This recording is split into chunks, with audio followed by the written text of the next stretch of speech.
Está no ar o STJ no seu dia, um programa do Superior Tribunal de Justiça. Apresentação, Tiago Gomide. Olá para você que nos acompanha a partir de agora, está no ar mais um STJ no seu dia. Eu sou Tiago Gomide e no episódio de hoje nós vamos falar sobre guarda compartilhada e o melhor interesse da criança. A terceira turma do Superior Tribunal de Justiça já consolidou o entendimento de que, mesmo em casos de acordo de guarda previamente homologado, mudanças relevantes no contexto familiar podem justificar ajustes na guarda. O STJ reforça que decisões devem priorizar a estabilidade emocional e educacional da criança e que medidas como busca e apreensão só devem ser adotadas em último caso. Para entender melhor como que a jurisprudência do STJ trata esses casos, quais critérios os tribunais utilizam e como equilibrar os direitos dos pais com a proteção do menor, eu converso agora com a advogada especialista em direito de família, Carla Kobayashi. Seja muito bem-vinda ao STJ no seu dia, doutora Carla. Obrigada, Tiago. É sempre uma alegria poder contribuir, ainda mais nesse assunto tão relevante. Começa explicando para quem nos acompanha, então, como que a jurisprudência, principalmente aqui do STJ, trata a priorização do melhor interesse da criança em casos de guarda compartilhada? Em todo o ramo do direito de família, o melhor interesse da criança, ele é o alicerce, né? Sempre que há criança envolvida, mais do que qualquer outro interesse, deve ser visado o que ficaria melhor para o desenvolvimento daquela criança envolvida na questão. E na guarda compartilhada, muito mais não seria diferente.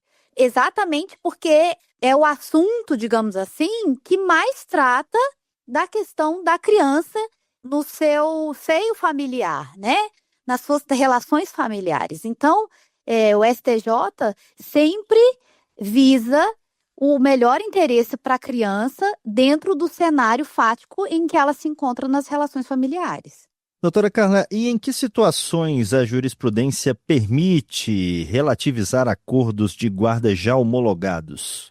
Todas as vezes que há modificação fática, quer dizer, a situação mudou da rotina ou da vida familiar, houve uma alteração substancial na vida daquela família, há a possibilidade de se rever decisões judiciais na área de família.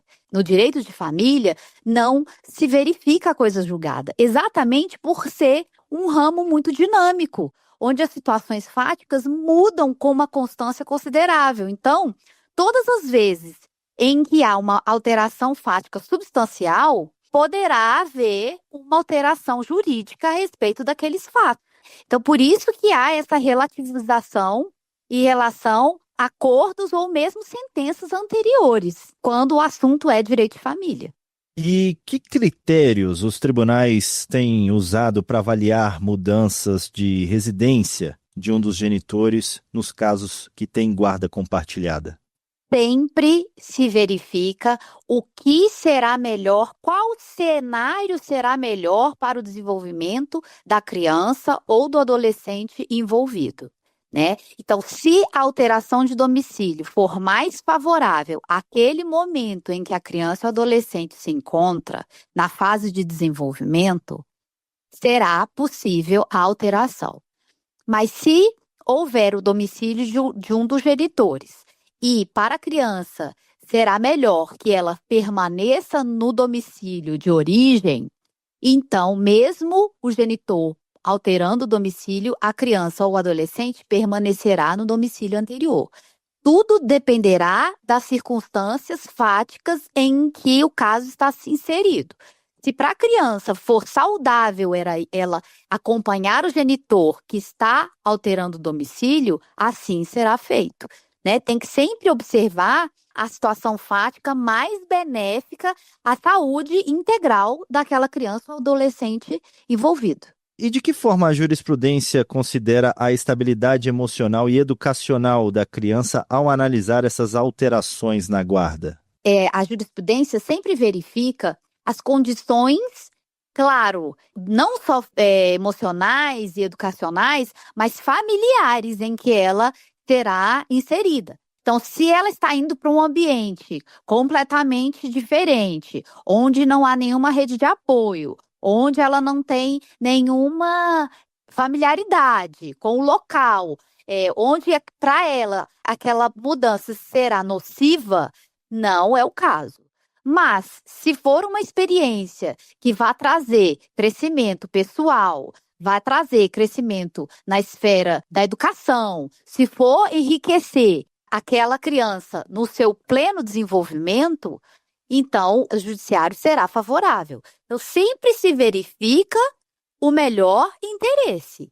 Dentro das duas possibilidades, ela ir ou ela permanecer, vai haver uma análise criteriosa a respeito de todos os fatores envolvidos, os familiares, os educacionais, os fatores emocionais, os fatores físicos, porque eventualmente é para um lugar onde o clima não favorece, né? Então, tudo isso será levado em consideração para que a criança possa ir ou para que a criança possa ficar.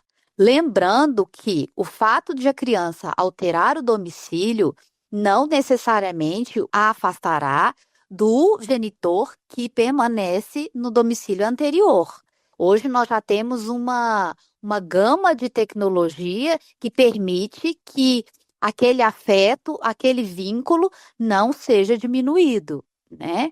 Então, agora, mais do que nunca, o vínculo não precisa necessariamente ser afetado pela ausência física da criança ou do genitor diariamente, né? Em relação às relações familiares, elas serão mantidas.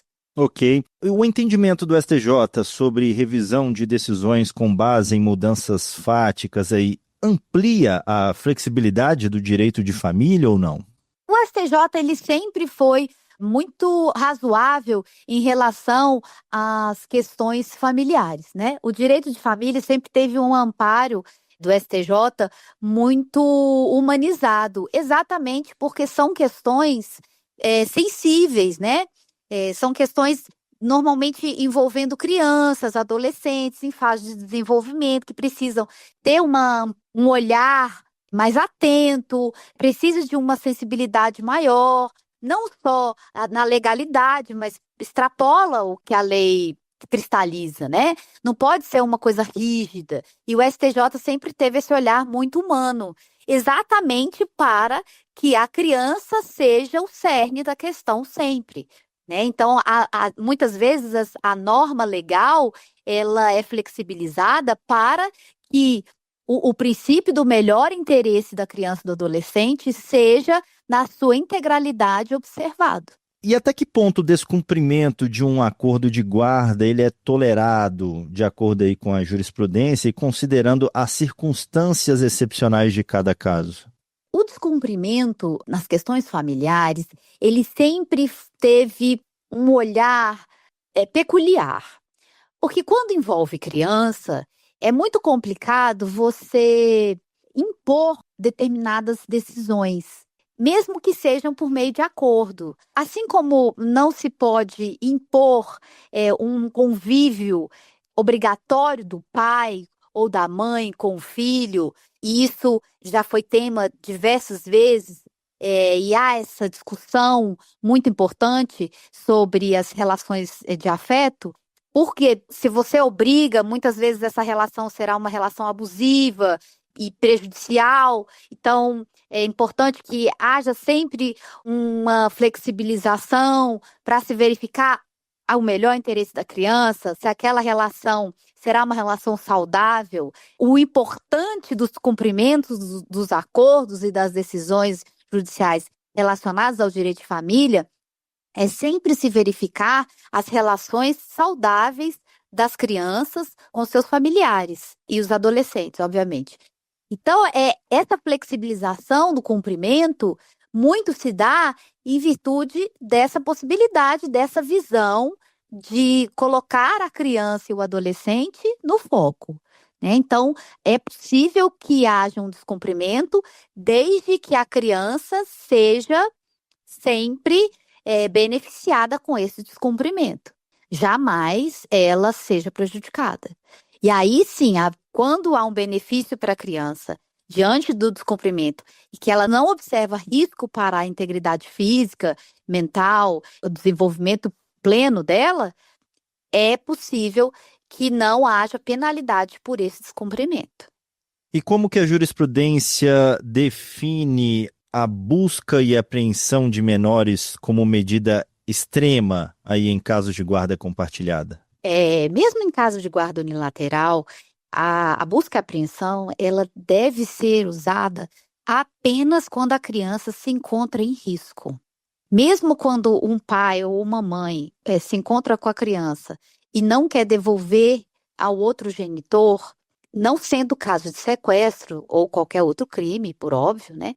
Mas dentro de uma relação em que não haja um desequilíbrio, né, entre as partes, se houve apenas um mero descumprimento, é cabível, mas não se tem aceito pela jurisprudência a busca e apreensão apenas para que a criança retorne e que haja um cumprimento literal de um acordo ou de uma decisão judicial, né? É claro que isso não está incentivando que os pais ou as mães não cumpram os acordos ou não devolvam seus filhos conforme determinado. Mas o trauma que decorre deste cumprimento de busca e apreensão sempre deve ser pesado sobre o ato, né? Então, qual será o benefício para aquela criança ou aquele adolescente que está sendo retirado de forma tão abrupta do pai ou da mãe, né? Então, se há um risco evidente ou um risco possível para aquela criança, obviamente a medida será utilizada. Mas se não há, deve sempre tentar outros meios possíveis para que aquela situação seja resolvida e a criança seja preservada. Então, a medida como o nome mesmo fala, ela é extrema. Só quando a criança se encontra em real ou possível risco. Quais riscos os tribunais identificam para a criança em situações de retirada abrupta do ambiente familiar? Traumas, né? Até físicos mesmo, porque eventualmente a criança se agarra àquele genitor a qual ela está sendo retirada e a força, né, contra a criança, aquilo pode trazer até um trauma físico para ela. Então, por isso é que tem se usado pouquíssimo como uma medida em que só quando a criança realmente o risco para ela é muito palpável. Tem que haver realmente um risco palpável para a criança para que essa medida seja adotada. Para que, mesmo com os danos psicológicos e eventualmente até físicos, eles sejam ainda menores do que os danos causados pelo risco de ela permanecer naquele ambiente. Ok. E para a gente fechar, doutora Carla, de que forma a jurisprudência equilibra aí o direito de convivência dos pais com a proteção do menor? Sempre a proteção do menor prevalece sobre o direito de convivência. Até porque, muitas vezes, essa convivência pode ser danosa. E, inclusive, há casos de suspensão, né? Há casos em que a convivência ela é proibida, em alguns casos muito graves e de gravidade comprovada. A proteção do menor sempre será o ponto-chave balizador para todos os demais princípios e normas do direito de família. A criança sempre será o centro das relações familiares, a criança e o adolescente envolvido. Ok, doutora Carla Kobayashi, muito obrigado por essa participação aqui no STJ no seu dia. Eu que agradeço, conte sempre conosco. STJ no seu dia, um programa do Superior Tribunal de Justiça. E o STJ no seu dia vai ficando por aqui. Desde já agradeço pela sua companhia na Rádio Justiça e também nas plataformas digitais. O STJ no seu dia tem produção de Caio Baltazar, trabalhos técnicos de Roberto Glória, direção e coordenação geral de Daniele Lombardi. Até o próximo episódio. STJ no seu dia, um programa do Superior Tribunal de Justiça.